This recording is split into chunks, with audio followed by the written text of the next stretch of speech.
اللہ الرحمن الرحیم۔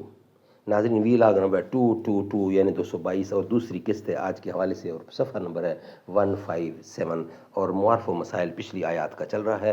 معارف القرآن جلد دوم ہے، یہ سورۃ آل عمران نمبر 3 ہے اور آیت نمبر ہے 120۔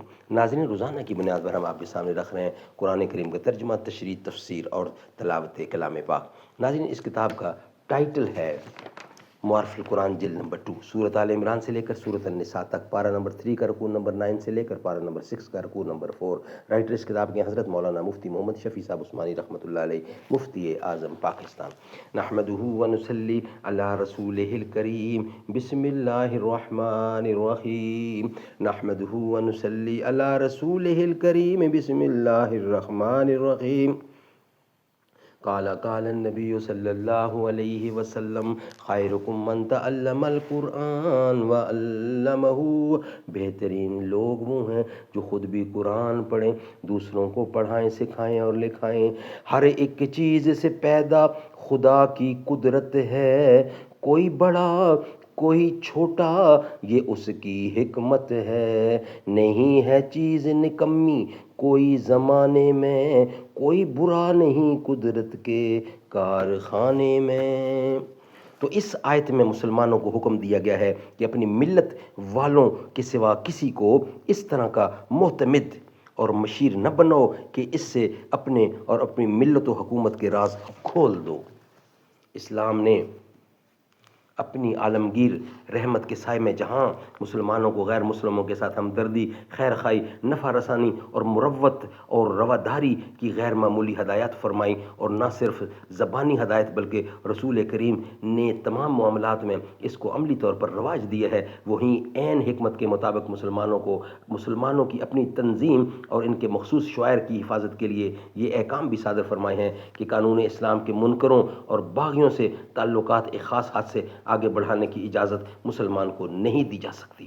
اس سے فرد اور ملت دونوں کے لیے ضرر اور خطرے کھلے ہوئے ہیں، اور یہ ایسا سری معقول، مناسب اور ضروری انتظام ہے جس سے فرد اور ملت دونوں کی حفاظت ہوتی ہے۔ جو غیر مسلم اسلامی مملکت کے باشندے ہیں یا مسلمانوں سے کوئی معاہدہ کیے ہوئے ہیں، ان کے متعلق رسول اللہ کی تعلیمات اور ان کی حفاظت کے لیے انتہائی تاکید اسلامی قانون کا جز ہیں۔ رسول اللہ کا ارشاد ہے، جس شخص نے کسی ذمی کو ستایا تو قیامت کے روز اس کی طرف سے میں دعوے دار بنوں گا، اور جس مقدمے میں دعوے دار ہوں گا تو میں ہی غالب رہوں گا۔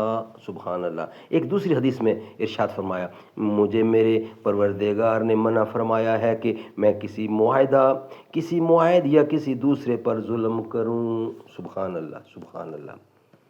ایک اور حدیث میں فرماتے ہیں رسول اللہ صلی اللہ علیہ وسلم، خبردار جو کسی غیر مسلم معاہد پر ظلم کرے یا اس کے حق میں کمی کرے یا اس پر اس کی طاقت سے زیادہ بوجھ ڈالے یا اس سے کوئی چیز بغیر اس کی دلی رضامندی کے حاصل کرے تو قیامت کے روز میں اس کا وکیل بنوں گا۔ لیکن ان تمام مراحت کے ساتھ مسلمانوں کی اپنی جماعت اور ملت کی حفاظت کے لیے یہ ہدایات بھی دی گئی ہیں کہ اسلام اور مسلمانوں کے دشمنوں کو اپنا گہرا دوست اور رازدار معتمد نہ بنایا جائے۔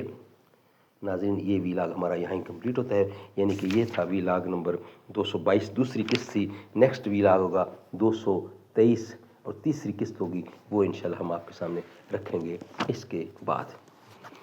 یا رب مدینے پاک میں جانا نصیب ہو، جانا نصیب ہو تو نہ آنا نصیب ہو، رکھ دوں در حضور پہ جب میں جبین شوق، چوکھٹ سے ان کے سر نہ اٹھانا نصیب ہو، در در کی ٹھوکریں ہیں جو میرے نصیب میں، عشق نبی میں ٹھوکر کھانا نصیب ہو، یا رب مدینے پاک میں۔